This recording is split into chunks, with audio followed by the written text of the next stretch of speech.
We're going to begin with the latest on the war in Ukraine. President Biden denouncing Russia for war crimes, and the U.S. and its allies imposing new punishing sanctions targeting Russia's economy and Vladimir Putin's family.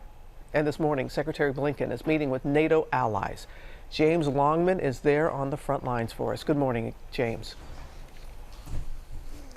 Yeah, good morning, Robin. This is Bucha, and this just gives you an idea of the ferocity of the battle here. This is a Russian armored personnel carrier just completely burnt out all down this main street. You can see a burnt out tank all the way down the end there. And look how close we are to people's homes. This war is being fought on their doorstep, in the places that people live. Aid is starting to get in here. Services are being restored, but it is going to take a long time for the people of this town to come to terms with what they've experienced. And a warning to people watching, the images you're about to see are very disturbing. This morning, with the utter devastation in Ukraine getting clearer by the day, an urgent new plea for more help from the West. My agenda is very simple. It has only 3 items on it.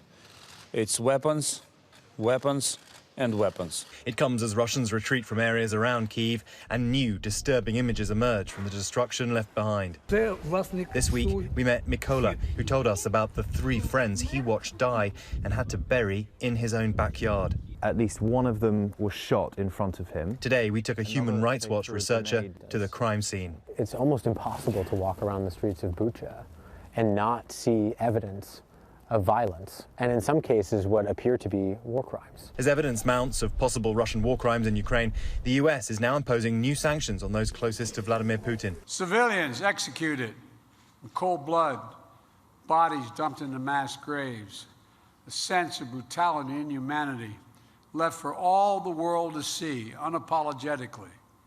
There's nothing less happening than major war crimes. The targets include Putin's 2 adult daughters, because US officials suspect many of his assets are hidden with his family members, Putin's family in US sites, and new US investment in Russia. New sanctions also penalize Russia's largest banks. Overnight, Ukrainian President Zelensky thanked the West, but he still called for more action to be taken, saying of sanctions, it's tangible and I'm grateful for that, but much more needs to be done to stop the war. We traveled to Borodyanka, which was under Russian occupation for weeks. 13,000 people once lived here, now reduced to rubble. The other thing about this town is that all you really hear is the sound of crows. There are very few people, because there's nothing for them to come back to. This man's home, one of the many destroyed in the attacks. He tells us when the Russians invaded, he could hear the planes overhead dropping bombs and helicopters flying just above the houses. Meanwhile, the war raging in the south and east of the country. According to Luhansk police, this shows a Russian strike in the city of Severodonetsk, which left 5 people injured. And in the southern city of Mariupol, the mayor has said that 5,000 people have been killed since the invasion began. And now new allegations from city officials that the Russians have been operating mobile incineration units to burn the bodies of dead civilians, potentially covering up war crimes. ABC News hasn't been able to verify the claims. The city has been under siege by Russian forces for weeks, with tens of thousands still trapped inside.